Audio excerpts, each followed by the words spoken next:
Le lundi, c'est nouvelle série au menu des produits de la mer avec le lycée maritime et aquacole de La Rochelle. Gros plan ce soir sur la filière poissonnerie. On a notre salle de cours qui est ici, avec les élèves. On est au sein même du port de pêche de La Rochelle et de la Criée.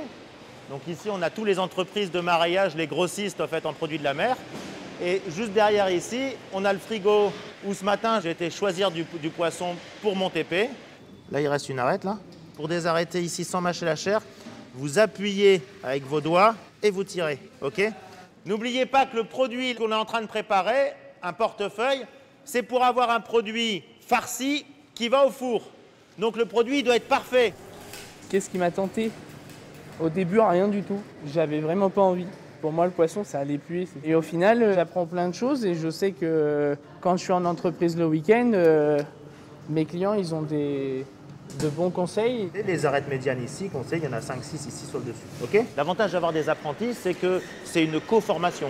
Le professionnel, le poissonnier qui est l'employeur, s'engage à former son apprenti en entreprise et nous, on va leur donner les techniques de base. On décolle le haut du filet, décollez-le bien celui-là. C'est un geste professionnel. Une fois que c'est acquis, c'est comme le vélo, ils savent faire. Au fur et à mesure, on va augmenter la technicité du geste. Votre lame, elle doit rentrer juste ici sur le bord des côtes. Puis après, on va aller sur du rôti, de la paupiette, des choses comme ça. Le but étant qu'ils puissent pouvoir découper toutes les espèces de poissons sans difficulté. Redescendre dans l'autre sens. Ouais, le couteau. ouais. Ma mère déjà, elle est poissonnière au pays quand j'étais au bled. Donc c'est le métier que j'aime depuis tout petit. Je viens de l'île de Léron et je veux faire ça depuis que je suis toute petite. Je veux rester dans le milieu de la mer. Ça va, je sais ce que je veux faire. Et puis on termine avec un concours de Miss pas comme les autres, destiné à mettre en valeur l'agriculture et ses métiers. Nous avons rencontré à Mornac-sur-Seudre l'un des candidats qui se verrait bien porter l'écharpe. Armé de son sécateur électrique, Julien, 29 ans, s'affaire à la taille de ses vignes. Un travail minutieux mais fastidieux qu'il aime profondément. Alors, quand il a eu connaissance du concours de Mister France Agricole, organisé sur Internet et les réseaux sociaux, il n'a pas hésité une seule seconde. Quand on voit Mister, c'est un concours de beauté, mais c'est aussi surtout un concours de valeurs en termes d'agriculture, pour prôner l'agriculture moderne. Moi, c'est ce que j'ai trouvé sympa dans ce concours, c'est que ça va montrer une bonne image de l'agriculture et notamment une nouvelle image.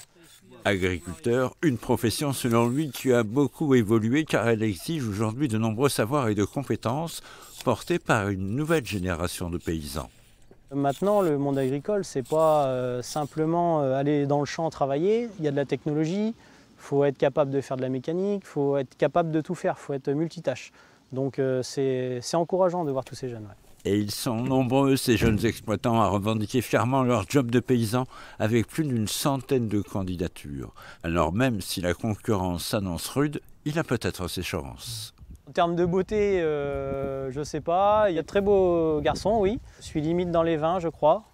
Donc après, va falloir voter pour moi, mettre un petit j'aime sur Facebook, sur la page élection Miss et Mister France Agricole 2021. Julien devra patienter encore un peu avant de savoir s'il est l'heureux élu. Le jury devra dévoiler le nom du gagnant le 19 décembre prochain. Voilà Florent, suspense insoutenable. En attendant, je vous dis à demain.